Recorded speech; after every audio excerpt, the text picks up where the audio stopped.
Welcome to FIMIA, the official podcast of the Parisian Institute of Modern Integrated Acupuncture. If you are an acupuncture practitioner or student, or you have an interest in acupuncture, make sure you go to fimia.com.au and sign up for free to receive notifications about all of our courses and resources.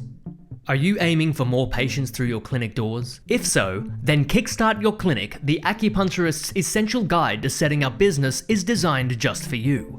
Whether you are at the very start of your business journey or you're a seasoned traveler looking to add a few levels to your skill set, Kickstart Your Clinic provides you with powerful tools and invaluable advice on how to get your new clinic off the ground or to help boost the one you already have in operation. Simply go to fimia.com.au and click on courses to find out more about Kickstart Your Clinic. Proudly sponsored by AcuNeeds Australia for all of your acupuncture needs. Are you on Facebook? Why not join the discussion on the FIMIA Forum? FIMIA Forum is a free Facebook community where acupuncture practitioners, students, and enthusiasts alike can participate in an open platform to discuss the modern and integrated application of acupuncture. Search FIMIA Forum on Facebook and click join. On this episode of FIMIAcast, I am speaking with the one and only Jost Sauer, acupuncturist, popular author, lifestyle medicine expert, and coach. With over 30 years of therapeutic experience, his unique approach to health and wellness has touched the lives of thousands of people and inspired many more. In the past, I have had the good fortune of spending time with Jost as both patient and student. During this time, I experienced firsthand the benefits of Jost's teachings and practices, and his vibrant originality and unrivaled level of commitment to his path have remained a constant source of inspiration ever since. He is the pioneer of applying the Qi cycle to modern daily life, which he lives and breathes, and with his latest book, Clock On to Health, an advocate for the implementation of lifestyle choices as a form of medicine for our society's preventable diseases. With a physical presence matched only by his intense passion for Chinese medicine, here is Jost Sauer on episode 7 of FIMIAcast.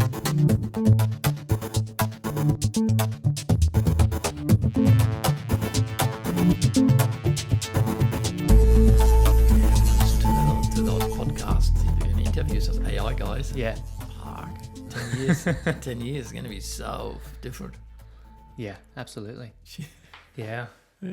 All right. Well, for a man who needs really no introduction, but for those who may not have heard of you, Jost Sauer, so wonderful to have you here in the studio and on FIMIAcast. Thank you for coming on and talking with me. Yeah, thank you, Chris. Thank you.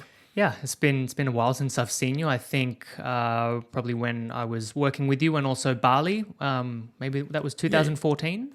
Yeah. Was the last time we caught up. Mm-hmm. What have you been up to since then? Writing lots of books because that's all along the interest I had. Yes. Just put into words what Chinese medicine has done in my life, how much it changed every aspect of my life, from the physical to the mental to the spiritual.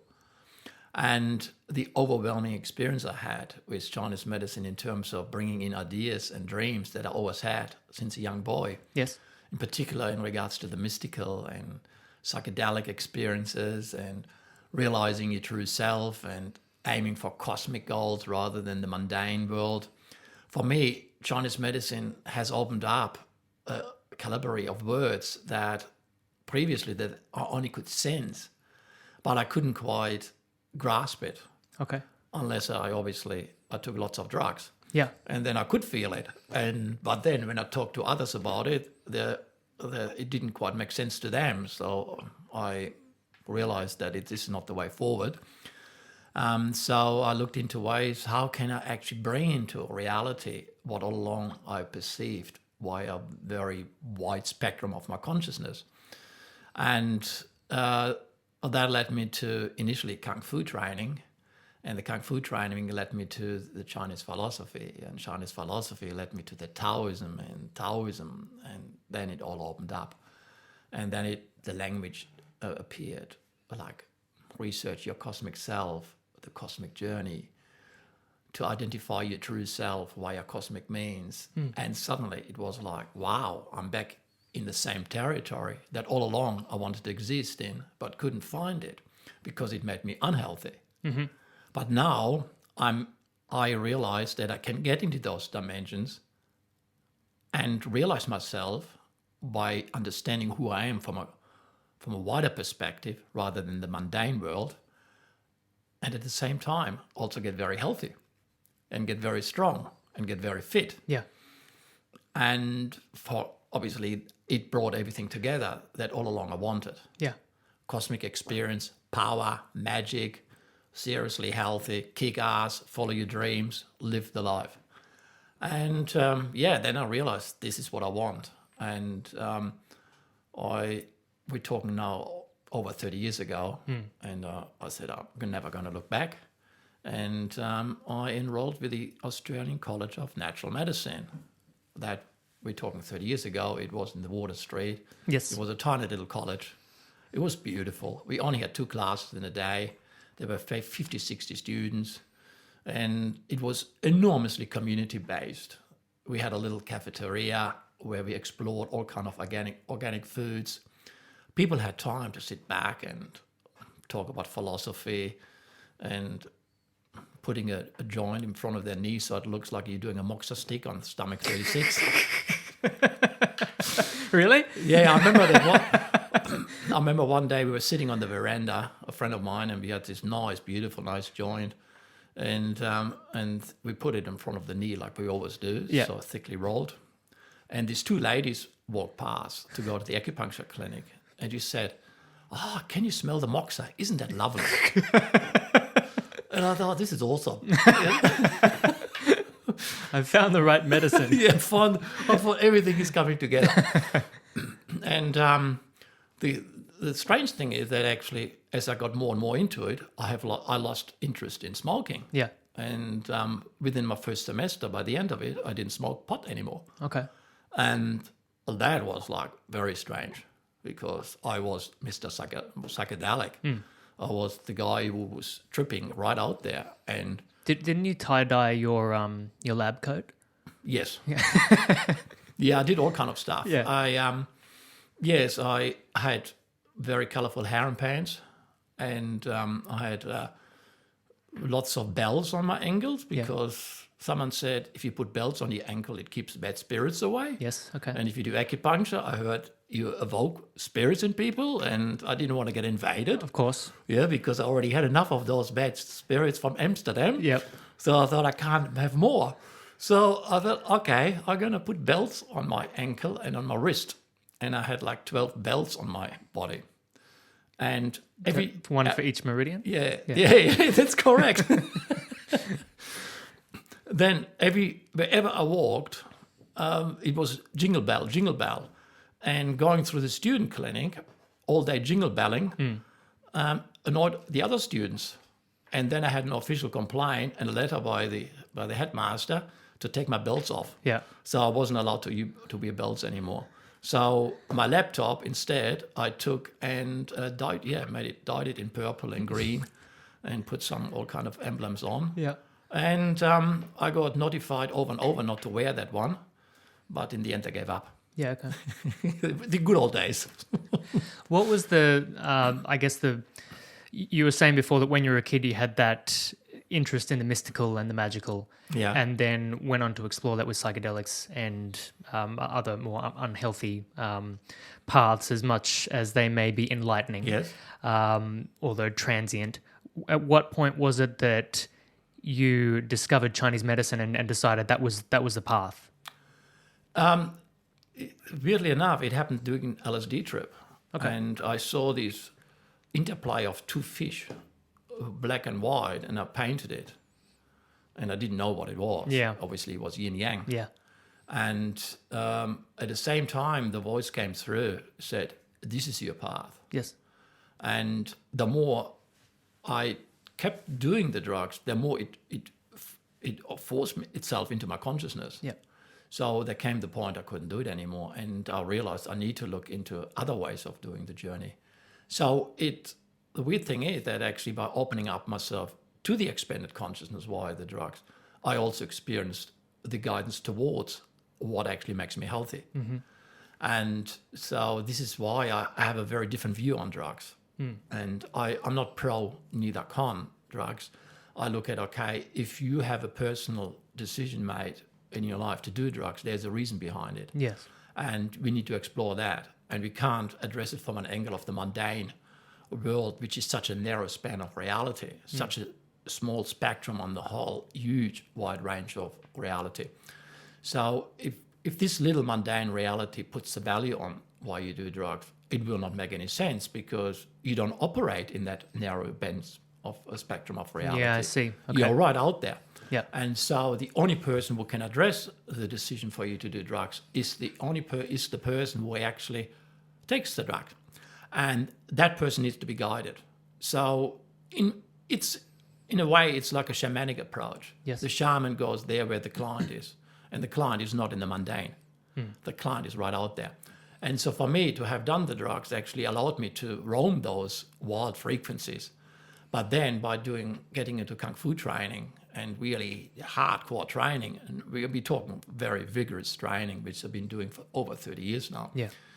And I never missed a day in all those 30 years. So I do it every day. And so with the ability, with the training from the Kung Fu, but having been opened up to the wide spectrum, you can put the two things together.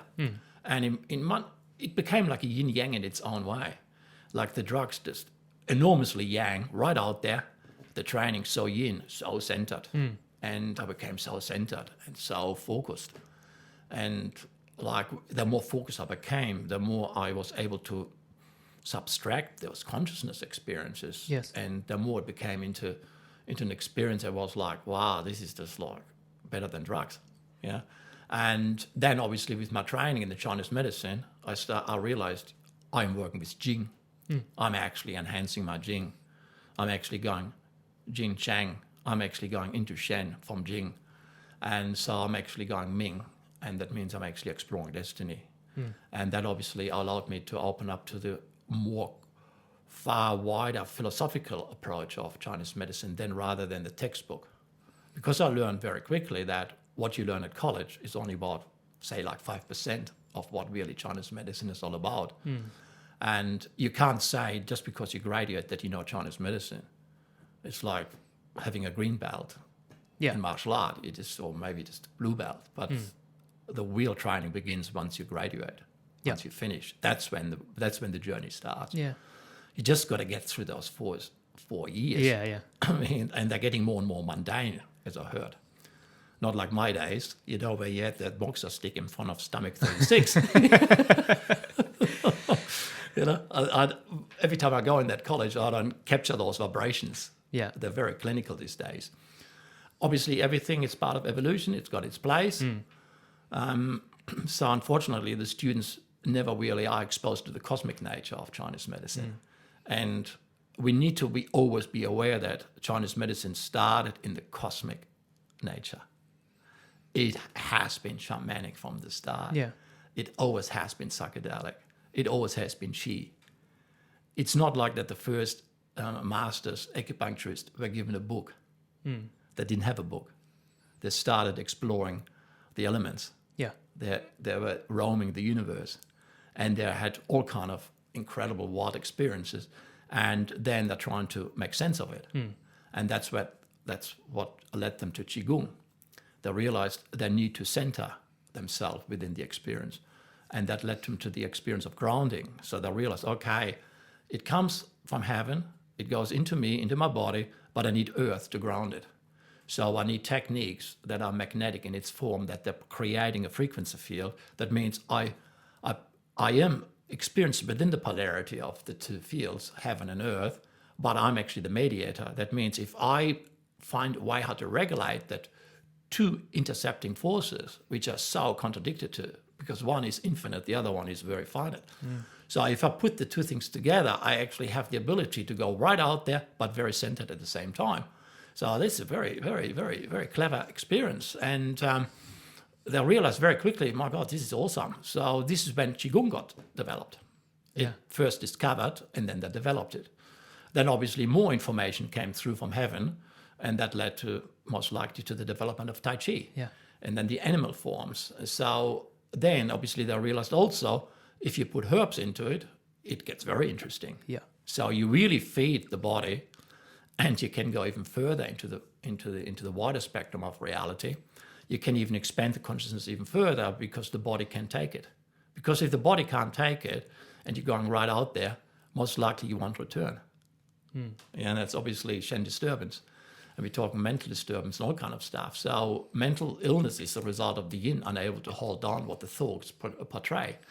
So if the more grounded I become, the more centered I become, the further out I can go. The key is to stay out there, but at the same time, be within yourself, soul-centered. Can I just interrupt there, because I think I need to kind of flesh out that concept you said before, which is I'm familiar with the concept and I know it in here, but to have you explain it yet again in a different perspective is so mind-bending that I think we can kind of talk about that a bit more for people who are listening. That idea that you have something so pure and unattainable in the concept that is heaven, intertwining and intermingling with the solidity of earth, and then oscillating to create our experience as an individual. Yeah. That's so you neither earth nor heaven, because there's a purpose why we got the human form. Otherwise, we would have stayed on the other side. Yeah. And obviously, having created the whole process for a reason in order to expand something. Yes. And us being in human form, we have to work with that. We can't just go back to the original idea and say, look, that's not quite good what you're doing there. Let's have a different system. The fact is, haven't created that system, and but it cannot work without us earthing ourselves. Yes. But it cannot either work if we don't open up to the other frequencies. So this is what my concern with acupuncture is, that if it's purely clinical and very earthy and yin, so where's heaven? The two things got to be in the same line. So, but if you go right out there and don't have earth, then you become loopy. Yeah. That's not good either. Yeah. So either very clinical, condensed, and you limit the acupuncture on so many levels if you stay just in the earth. Do you think that is the progression that acupuncture is going now, which is quite clinical? Since registration, there are certain rules that we need to abide by with research and everything like that. Do you think that path, that aspect of heaven with which we all contain, which we all have within ourselves, is it like a test, or is it like part of the actual journey? Is it meant to be going into this kind of clinical part as another form of exploration of what the expression of heaven is, whatever that? Yeah, I believe it's all part of the evolution. Yeah, I believe it's all necessary to go that way, but the student has the choice to continue the study. Yes, I see. Of the heavenly medicine. Always to be aware of it. Yes. So the choice is in everyone. Yeah. So what I'm saying is, if it's purely clinical, you limit the medicine. Yeah. Because the medicine is cosmic. Yes. There's no doubt about it. It comes directly from this universe, from the whole cosmic energies. It's generated from a source, and it's moving through us, and it's moving through all the channels. So if I learn how to regulate that flow by Qigong means, that means by the means of learning Qigong, Kung Fu, all these kind of meditation techniques, and then live a lifestyle that allows to be a channel of those energies, then the earthy aspect of the medicine suddenly takes on a whole new form. I've experienced it myself over and over in clinic. Yeah. So you take an ordinary prescription, like say colon 4, liver 3, and put maybe stomach 36 in there, and colon 10, and now you got like just 4 points bilateral applied. But if you channel, you're connected to heaven, it becomes a totally different outcome, totally different result, a totally different result. Yeah.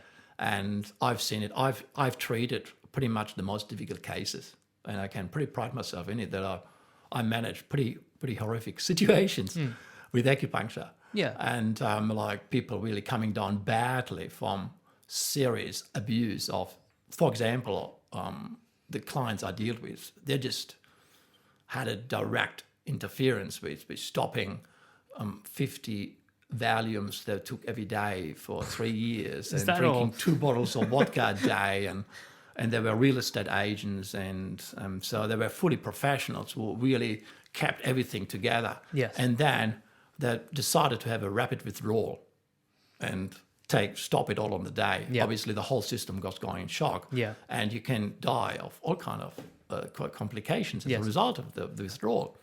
So they're driven into my clinic and they were totally shaken. They couldn't even walk, nothing. The whole system was massive tremor. And I worked with those points: stomach 36, colon 10, colon 4, liver 3, ordinary points. Yeah. And within 2 minutes, the shake, everything disappeared. And within half an hour, they got off the table, totally transformed. And they were saying, my God, I feel like really, really good. Yeah. And I've seen this on a regular basis. Yes. So so basically what was coming through to me was an energy that was correcting a massive abuse to the body from medications that with ordinary means you were no way you could have controlled that. There was no way you could have controlled the rapid withdrawals of 50 Valiums, 80 Valiums, and 2 bottles of vodka without causing a heart attack. Yeah. Yes? Yeah. And within 2 minutes, the shakes, the tremor, everything stopped. And after 30 minutes, the person was completely centered Wow. and without any substances. Yeah. Yeah.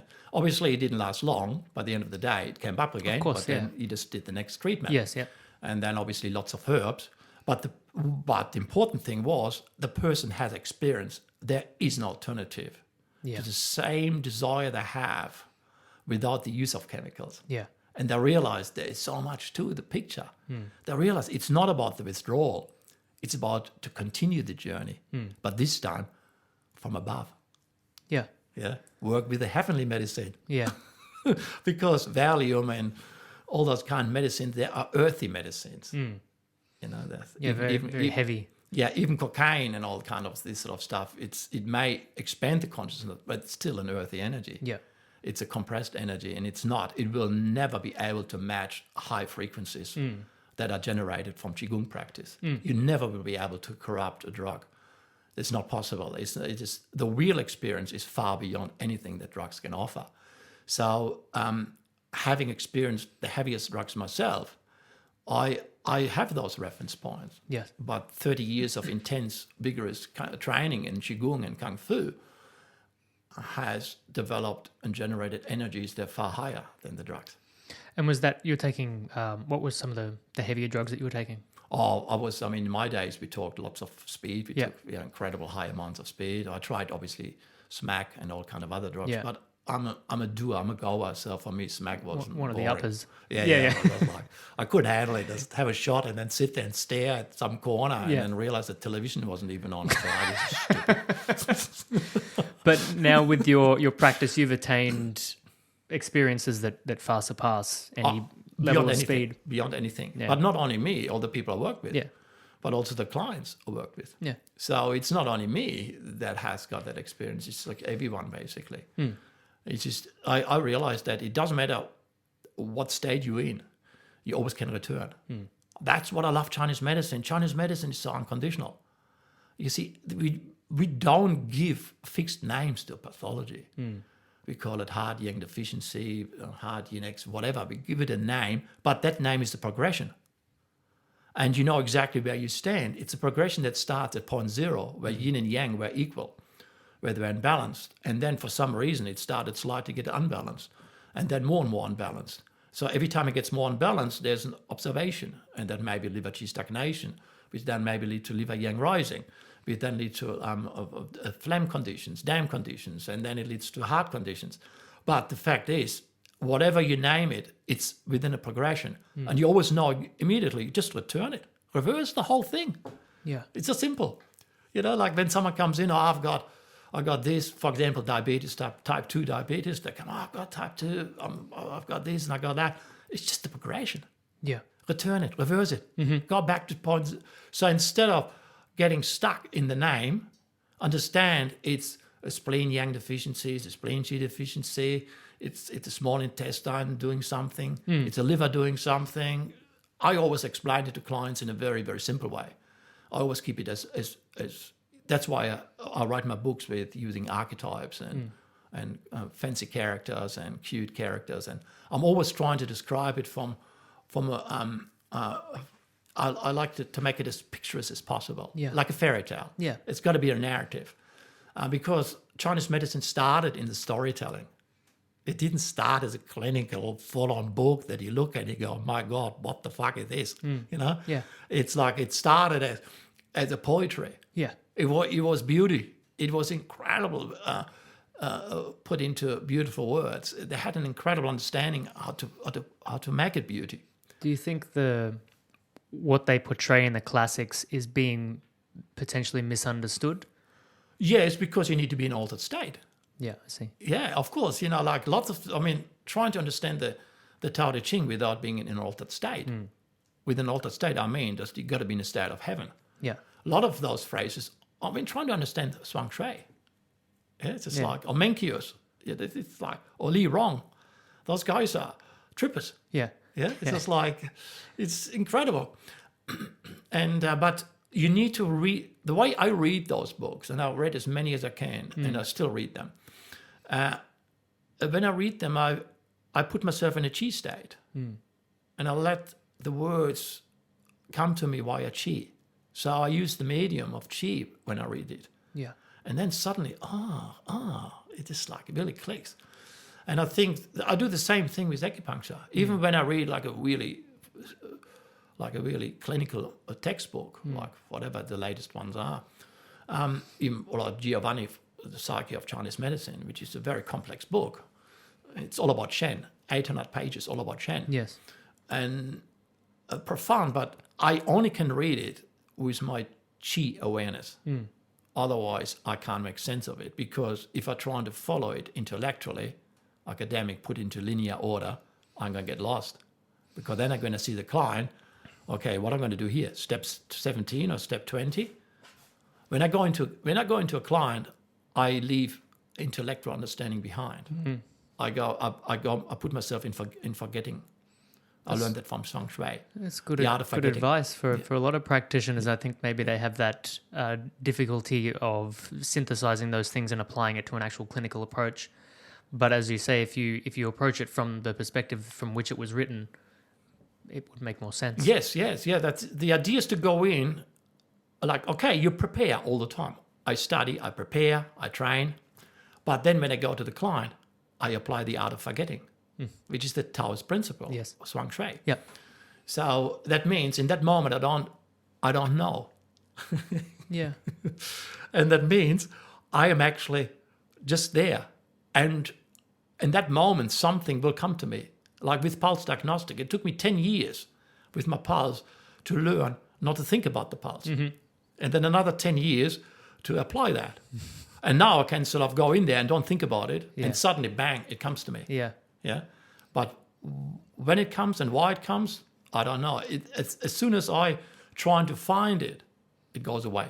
Yeah, it's like when you learn a song. As soon as you're on the guitar or something, you learn all you want, and the more effort you put into it, the harder it gets. And then the day you forget about it, you pick it up and you go, "Oh, it's easy." Yes, it has to be like it has to be spontaneous. Yeah, spontaneous self-realization is the key in Taoism, and Chinese medicine aims at that, because the highest form of medicine is nourishing destiny, and it's about towards the spontaneous experience.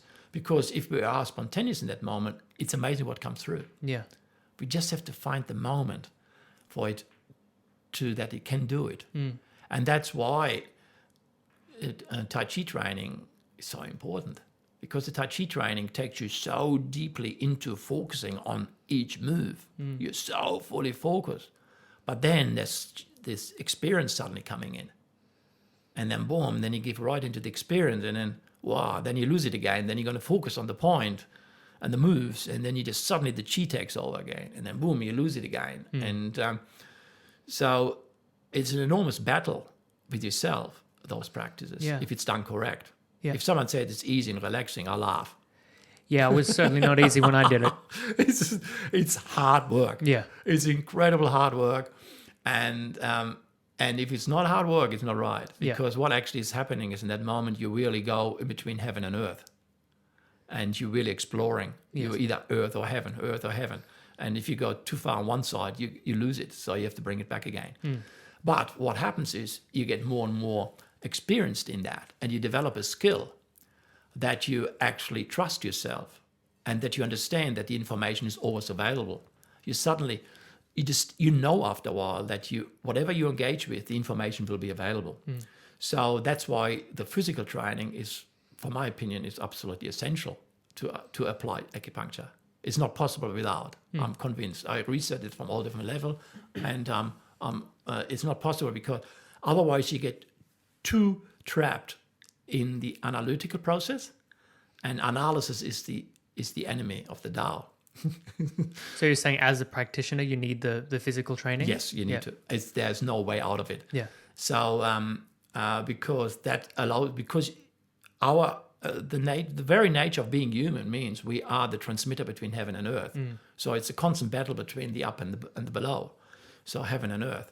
So I need a practice that takes me empirically into that battle. Yeah. And then I have a reference point, what that is.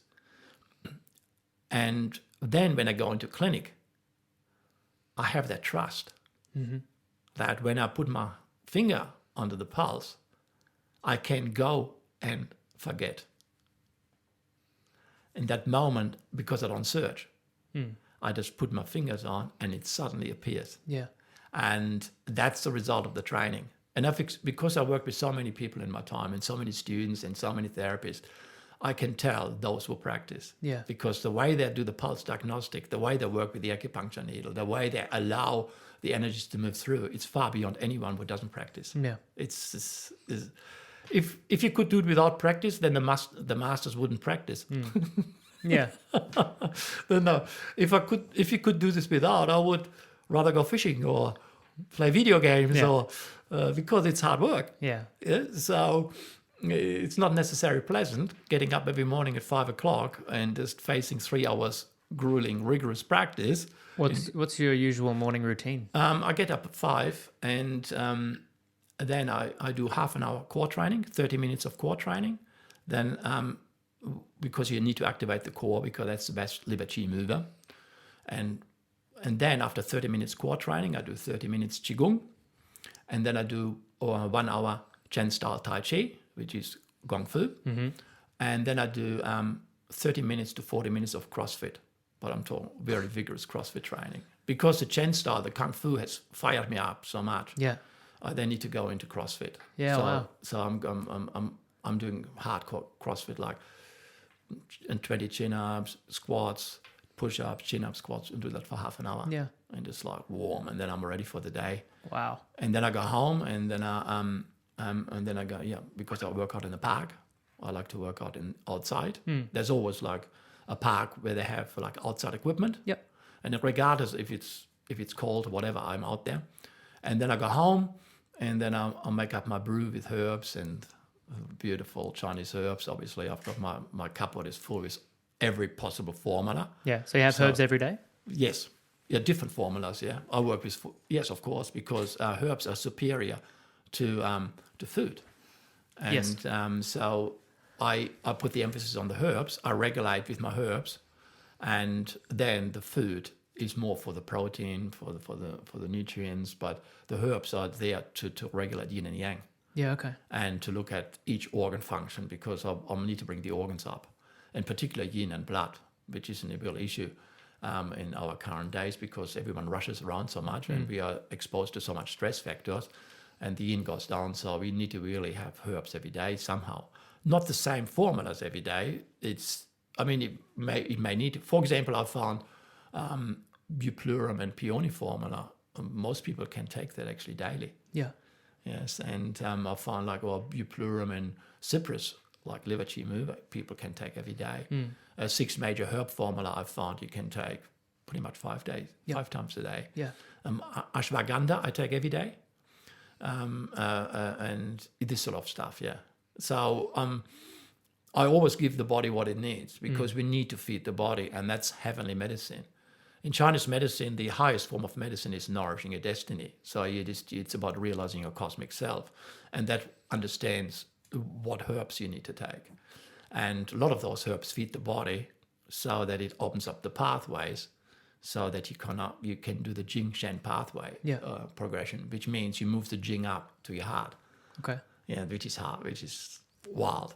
People go in there with sexual practices like alchemy, like by non-ejaculation and things like that. I'm personally not a friend of those practices. Yeah. I'd rather do that with herbs and enjoy good sex. Yeah, okay. Yeah. Yep. So obviously we need to watch ejaculation as man. So Yep. you can't you have to really follow according to your age and your constitution. But the way they're trying to keep the Jing transformed by non-ejaculation while having sex, that's also a complicated issue. So because I've been exposed to every technique out there, and because I've been a wild child and I've been exploring all kind of stuff right before I got into Chinese medicine. Yeah. So we're looking at back, 40, 50 years of experimenting. Yeah? So I found you better work, if you want to bring the Jing up to your heart, work with herbs and Qigong and Kung Fu. Yeah, okay. That's the key. Don't try to bring it up by non-ejaculation. So the concept is to bring Jing to rise up to the heart, Yes. so it coincides with your Shen. Yes, Yeah. the Jing Shan. You want to bring up, because what means is, you're transforming the Jing into heavenly substance. I mean, Shen, unfortunately, at the college, they only teach very little about Shen, and they say it's Shen of the heart and mind and things like that. But there's in fact 3 Shen, and it's usually complex. And so I always advise every student, once you graduate, that means you're off the hook of all those boring, mundane clinical factors. Go and get those books. Get those books and get into the scholars and research what's going out there. And you realize, my God, Shen is just so much. Yeah. Shen is a whole world. Yeah. And because Shen is actually the vehicle for you to travel into the galaxies. I mean, the Taoists started with multidimensional travel and cosmic travels before they got the information about what is Chinese medicine. Chinese medicine got channeled. We need to always be aware that the source in Chinese medicine is heaven. It didn't start with a book. Yeah. They didn't have a book. Yeah. Yeah, it started by information coming through them from a shaman traveling some galaxies. Yeah, it's like most of, or all of the original cultures channeled some form of intelligence or some form Yes, of understanding, which then later became, the dogma of that civilization. Yes. And then turned into something, what we see today. But Yes. it originally was that initial shamanic type healer and direct connection to a multi-dimensional. Yes, origin. And the idea is to continue that. Yeah. So we never lose sight of what the origin of this. Yeah. Because the origin of this is heaven wants to come into us so that we can produce an incredible planet and then expand it in accord with how heaven wants us to do it. And that never ends. So we live in very critical times. I mean, being on Earth is always critical. Yeah. so we are living. Yeah, it's always critical. Yeah. But we don't have much talk about these sort of shamanic cosmic references anymore, and people don't turn to religions anymore. I mean, who quotes the Pope? If you would go to a party or put on Facebook, and the Pope quoted this, people would laugh. Yes, and so obviously we live in that regard, we live in a confused time because a lot of people have become secular rather than spiritual. And the spirituality that comes into life may not be spirituality. It might be some sort of conceptual idea. And so, because when it comes to spirituality, it's about allowing heaven to come through us. And you can't put that into form. You can't put that into name. It's always new. So if you think that's what it is, it's already different. Yeah. Like Tai Chi, the original form of Tai Chi, the Chen style Tai Chi, the very origin of Tai Chi. By the way, Chen Qiangwang, the great grandmaster of Tai Chi, he said, humans did not create Tai Chi, but he didn't say who. Yeah. Classic, I like that. typical Chinese. Yeah. They don't say much, So obviously it came through to them. Yeah. And but when you do Tai Chi, it never feels the same. So I've been doing it now for over 30 years. So I never had a day where I can say, oh, that's what it is. Every time I think what it is, next day different. Yeah. So it's always new. It's always new. It's the same move, always new. So spirituality is always new. Yeah. It's always spontaneous, and it's always enormously expressive. So that means whatever state we are in our evolution as human species, we need to go to the new. Because if we don't go to the new, we're going to be stuffed. Yeah. Yeah, and maybe that's the end of that cycle. But according to the Chinese, to the Taoists, it never will end. So it's when people say, "Are we going to move towards some sort of disaster here?"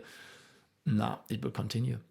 It will always continue because there's always something new coming through that will change it, and it's already happening. So in 10 years, it's going to be so different to what we have now. Yeah. And that's a result of people going to the new. Yes.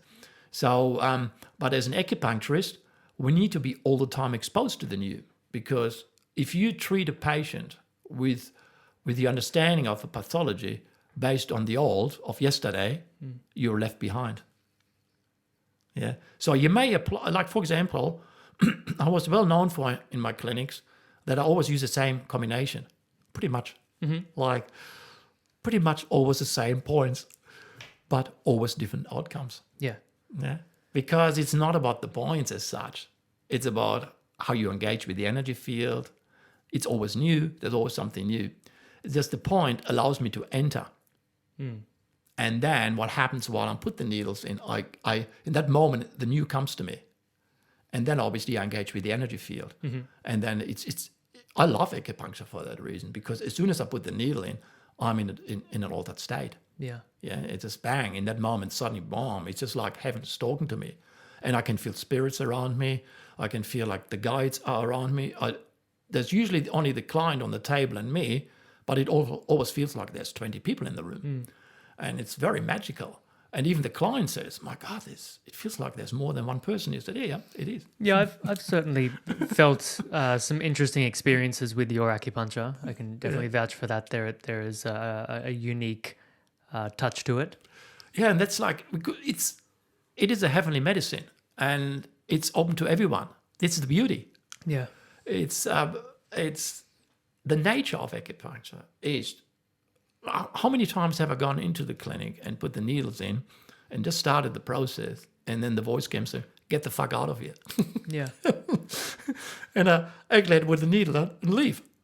And then, and then the client was going through all kind of processes. And my acupuncture treatments, sometimes I had to leave the needles in for 1 hour. And I got back after 1 hour, and the client said, my God, you came in all the time. Yeah, every 10 minutes you checked me. Yeah, really. I said, I didn't come in. I didn't come in. And I heard that more than once. I heard that many times, that people thought, there's always, you're always in my room, and I'm not in the room. From my perspective and the research that I've done, as you know, my background is probably not too different to yours, and how I came to find Chinese medicine. So I'm certainly a believer and more than partial to the concept of guides and spirits and something else going on. However people would like to explain that. From the scientific perspective, the research I've done is that acupuncture enables the body to self-regulate. So yes, it's from both perspectives, whether you want to look at it from an esoteric perspective or from a clinical perspective, it comes to the same end. Yes. It has this ability to fix the body. Like, as you said, it's like a heavenly medicine. Like, why do you think that is? Why acupuncture? What is it about putting a needle into the body that is so powerful? Because you don't work with the nervous system. You don't work with the central nervous system. Okay. You don't work with the physical organ. You don't work with the spleen in lower cases. You work with the spleen in upper cases. Okay. So it means it's a totally different spleen. But that other spleen is not a physical spleen. Yeah. So that other spleen doesn't exist in the physical realm. Okay, they do all kinds of research to prove the existence of those meridians, but I always say, what's the point? Why go there? Yeah. There's no need to prove it. I've seen it too many times work. And so when we put the needle in, we activate the energy organ. So at the moment you put the needle in, you activate the energy organ. So you're not a trigger point. I know they call it dry needling and things like that. It's got nothing to do with that. Yeah. It's just if you put the needle in and if you are in a state of chi, this is enhanced by so many times you can't put into words. Yeah. Because what you're activating is that body that exists before you are born, before you incarnate. It's that in biology they call it the morphogenetic field, that field that draws protein synthesis towards its position, because the protein synthesis in a foot is different. It's exactly the same as in a hand, but the foot and the hand are different objects. And so there's more to go on than just the information of what shape it creates is not in the DNA. That's what actually goes on is that's an energy field that draws the processes towards its completion. Like an intention. Yeah, and so this energy field is obviously this is our true body. And so in Chinese medicine, we understand that the field was first. And this field, or when we're born, this field is there first. And the field then, the whole development of the physical functions and the protein synthesis now gets drawn into this field. And then it creates the body. Yeah. So, but the field is always fundamental to the physical. Yeah.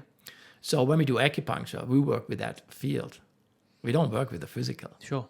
Of course, you put the needles in, it's physical, and the needle is physical.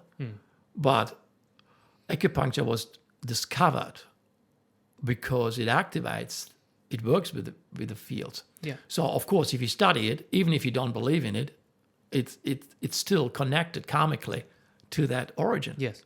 It always will be. It doesn't matter how many times you say it's all crap. It's irrelevant. Yeah. It doesn't matter if you say, chi doesn't exist. It's irrelevant. Yeah. You have decided to study acupuncture. That means you are in a lineage that has been developed over 4,000 years, and you are an instrument of that process. And they'll give a total damn if you believe in it or not. They're not interested in your opinion. Yeah, it's interesting.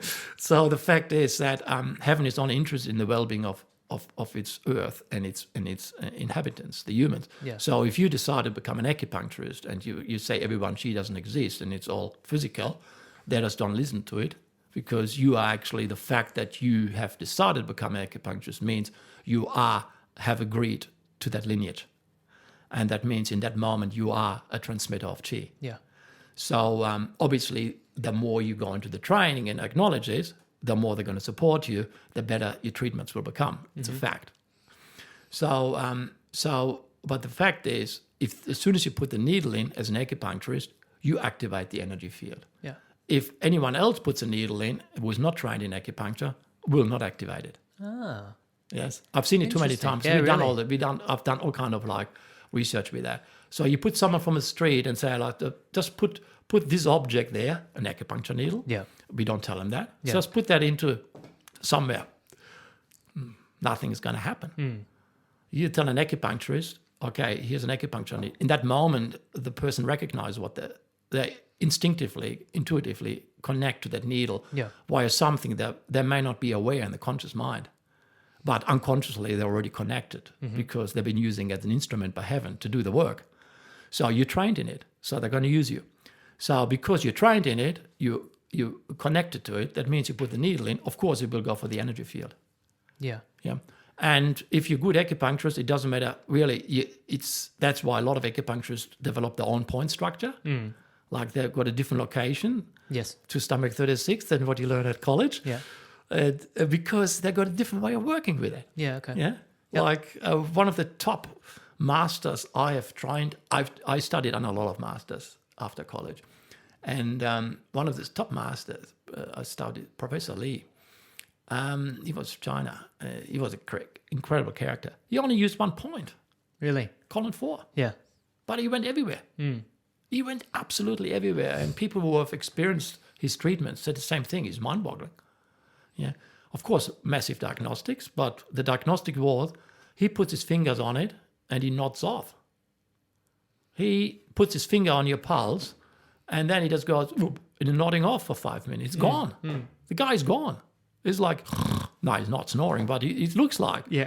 And it's suddenly, his eyes lit up and, oh yeah, I got it. And then he asks you incredible specific questions that are so profound, direct to the point. You say, shit, how did they get this?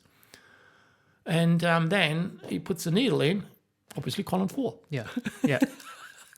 And then you feel a change immediately. Yeah. Yeah, you feel immediately in a different state, and you feel like, whoa, you go in that beautiful transcendence, and you just don't want to leave. You know what it feels when a good treatment, you just don't want to leave. You just want to just, come on, intravenous food, please.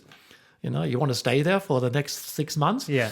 And and then you go to the table, and you go like, you just for half a day, you're in a bubble.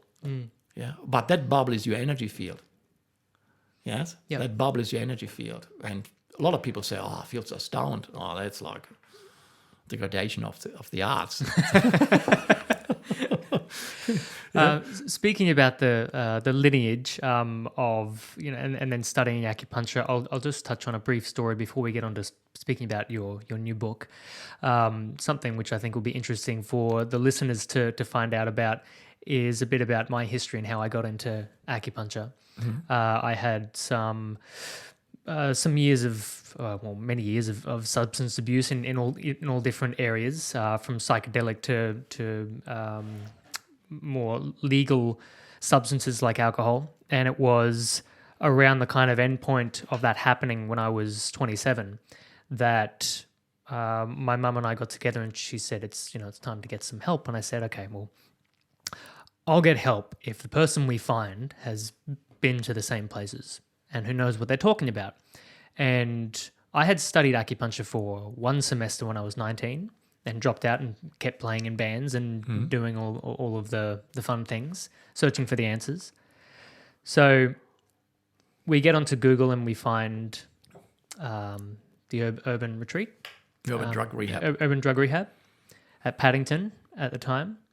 And it was about 10 o'clock at night, and someone picked up the phone. Brett picked up the phone, and then we found out about you, and then ended up, booking me in for some treatment. I went home and started looking you up on YouTube, and there were videos of you talking about your, just a few things in your experiences and your techniques.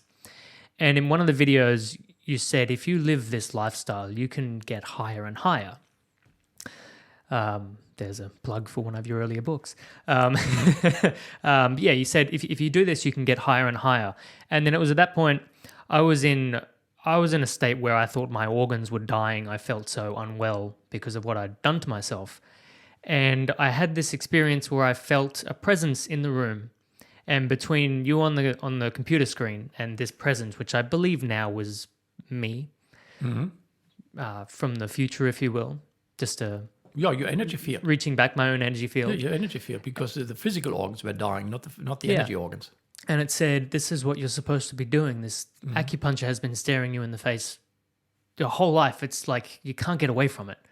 And it was at that point that I decided I'm going to go back and study it. And the next day I went to what was now Endeavour and enrolled in acupuncture.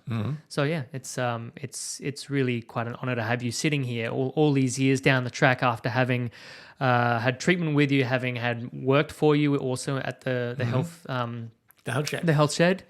So yeah, it's really good. Oh, thank you. Yeah. So onto the book, Clock Onto Health. Tell me about it. I mean, writing is the area I've been focusing on for quite a while, because this is book number 5. Yes. Because the aim is to put into words what I've experienced so I can share with others, as many as people as possible. And my books are international, all of them. So they're read in Russia, in South America. Yeah, I get really? emails from all over the world. Yeah. So my books are all over the world. And so, but all along the journey was about the lifestyle. Because what I learned from the Chinese masters was there is no pathology. There's only the art of living. Okay. And I learned that if I live the right lifestyle, I actually correct symptoms. That means I actually become my own medicine man. So then when I wrote my first book, Higher and Higher, it was all about the lifestyle, but it was dedicated and directed towards the drug user. Yes. And it was my third book. All my books are published by Allen and Unwin. And my third book, The Perfect Day Plan, was about the chi cycle, because the chi cycle is the thing that intrigued me the most. When I was at college, they mentioned the chi cycle, and everything was just going. My whole body was vibrant. I said, "Oh, this is awesome!" And I went home and trying to get information. So I had Alice Wiesman, the book How to Locate Acupuncture Points, and there was half a page about the chi cycle, and that was it. And then I went to the college library and I looked at every book. There got to be information here. But I couldn't find anything. But then acupuncture in the old days was used in line with the chi cycle because the chi is for 2 hours in each organ. So that means it highlights the chi organ, not the physical organ, the chi organ. That means each organ actually carries an information. That each organ in fact, is an aspect of your destiny. Each organ is an aspect of your health. So you have to look at all 12 aspects of health. And you have to look at all 12 aspects of your destiny. Yes. And so that means there are 12 aspects to yourself also that will bring you forward of who you really are. And that's where I realized the chi cycle is the instrument to do that. That means I can get information for my health. I get information about my destiny. I get information about who I am, about my true self. So what happens now is the chi cycle is in fact your methods of mastering your life. So you become healthier, you become stronger, you become happier, you become more fulfilled. And you also realize you're following destiny. So all that put together into the perfect day plan was the instrument, the initial way of identifying each of those 2 hour brackets. And the book became a really good seller. And it was like sold in all the airports and people just wrote it. And I was opening up to a demographic that otherwise I didn't reach, which were the straight people. Yeah. The people I usually never see in clinic before that. And so they read the book and had fundamental changes and emailed me. As a result of that, I started to do workshops about the chi cycle. Yeah. We're talking now 15 years ago. So then I explored more and more the chi cycle, and I got really into the depths of researching it from a point of, okay, what is it actually in terms of the medicinal application? How can you use it in medical form? So that means you make your lifestyle, your medicine, by using the chi cycle. So I looked at 200 symptoms, the main symptoms. So this book, Clock On, in fact, addresses 200 main symptoms and puts them in context to the chi cycle. So that means a reader of anyone in the public, regardless of what experience they have with medicine, they will be able to pick up on it. Yeah. Because my aim is always to make things as simple as possible. I don't like complex text. It has to be easy reading. It has to be simple. It has to be poetry. It has to be storytelling. It's got to be narratives. It's got to be interesting. It's got to grip you. It's got to take you all the way through. It needs to have color. I was like, what's the point? Yeah. You know? And so Clock On explains you really how to treat yourself by working with your chi organ. So even the beauty of that book is because it's selling very well already. Oh, good. It's only just got out, but it's selling really, really well. And the emails we get every day is just like, it's all about, my God, of symptoms disappear. Yeah, wow. Yeah. And that's, because you work with your chi organ. Yeah. Because your chi organ is always good. Your physical organ suffers. If your chi organ is good, it will also make the physical organ good. If you know how to work with the chi organ, you will treat your physical organ. That's how it is. Yeah. And so because so many people now have lifestyle diseases, and 60% of Australians now are classified as chronic disease. Yeah. And type 2 diabetes, every 5 minutes someone gets diagnosed. it's sad to see that. It's in my point, it's no need for it because you need to learn how to live. Yeah. And if you feed your chi organ, you will be healthy, but you need to know what to do. So that means when it comes to health, we need to know what to do. And Clock On describes what to do, so that not the physical aspect. Because, for example, one of the biggest confusions are juice diets, like celery diets and all kinds of juicing. So it makes sense on a physical in regards to taking the toxins off, but will it benefit the energy organ? Yeah. That's a totally different story. Yeah. And so I always tell everyone, look, if you focus on treating the energy organ, you can enjoy good food. Don't diet, treat your energy organ. Yeah. Yes, I actually work on a weight loss book at the moment, and it's called Don't Diet. It's insane. Yeah. It's just like, of course, we need to eat good food. Yeah. But we also need to enjoy the food. Yeah. Because if there's a reason why we have taste buds. If you eat food and you don't feel good while you eat, it's not enhancing the chi organ. You need to sit there and go, oh my God, so yummy. This is so beautiful. Now you're actually nourishing your heart. You're nourishing Shen.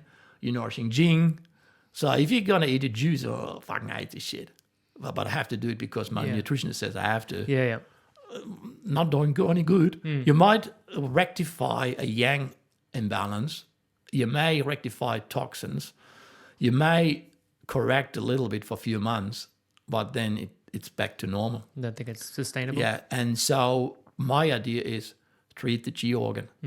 And in my book, Clock On, I outline that in detail exactly how to do that, so that even, to me, every acupuncturist should have that book for their clients because it talks about Chinese medicine over and over.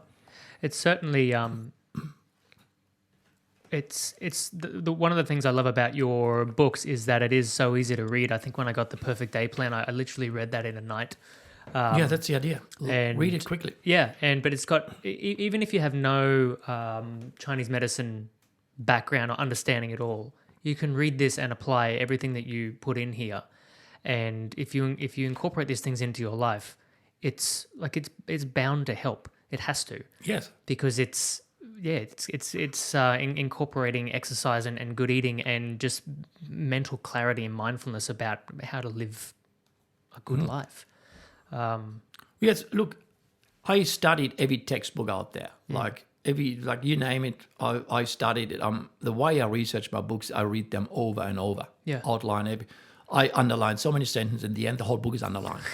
So I have to start getting a new book so I can start. I really research. I'm so hungry for knowledge. Yeah. And so with my book Clock On, I condensed 40 years of intense study into a simple book.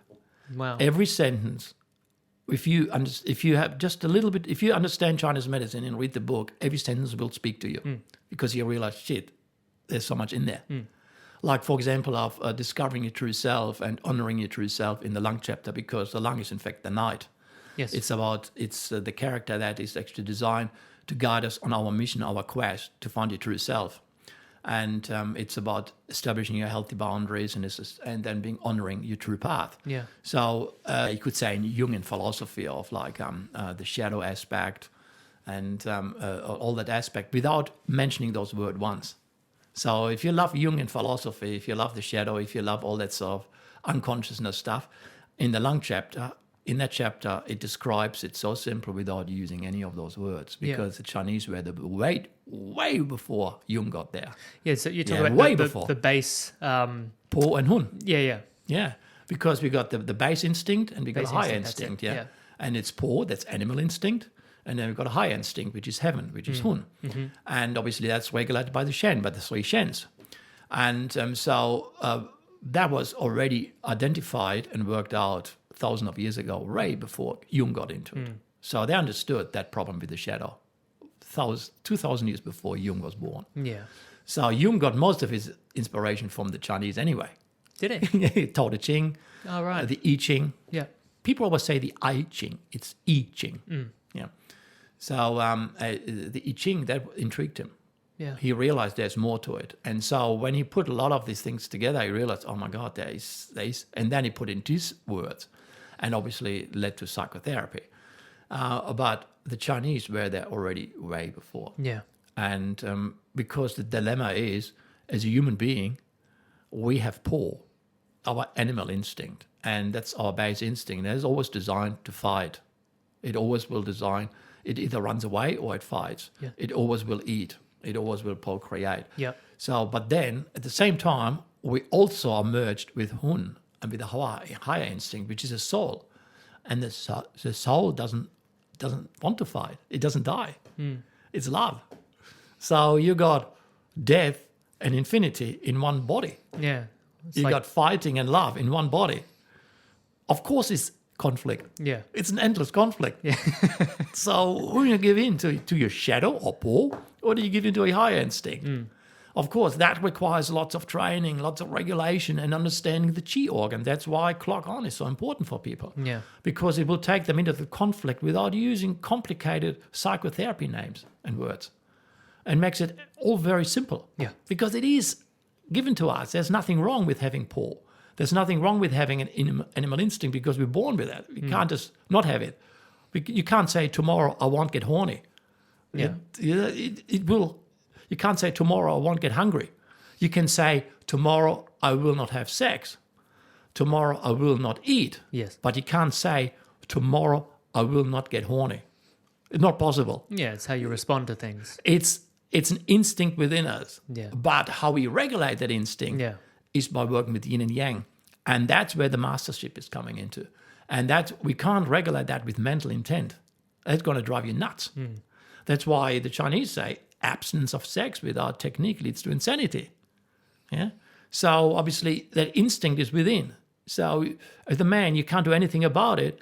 Your testicles produce sperm. That's it. You can't just say to your body, stop producing sperm. Yeah. Not possible. Yeah. And but you can take that process, the Jing process, and bring it up to the heart and connect it to love. Now it's a totally different process. Yes? And is that the way the energy That's kind of Jing gets Shan. redirected? Jing Shan, yeah. So now you bring it up. The more you work with Qigong, the more you work with Kung Fu, the more you work with Tai Chi, the more it regulates it naturally. Yeah. It brings it up all the time. You don't have to focus on it. You don't have to practice non-ejaculation and things like that. You don't have to focus on becoming love rather than animal instinct. Yeah. You don't have to focus on... For example, I worked with a lot of sex addiction. Sex addiction is part of my speciality because a lot of the clients were trapped in sex addiction, and most of them are professionals. Yeah, so they were real estate agents, lawyers, etc. But they had this enormous high sex drive. Yeah. Of course, that comes with the personality. Firstly, they're yang types. Yeah. That means they're kidney yang types. That means they already have got heat in the testicles. That means they're driven to act.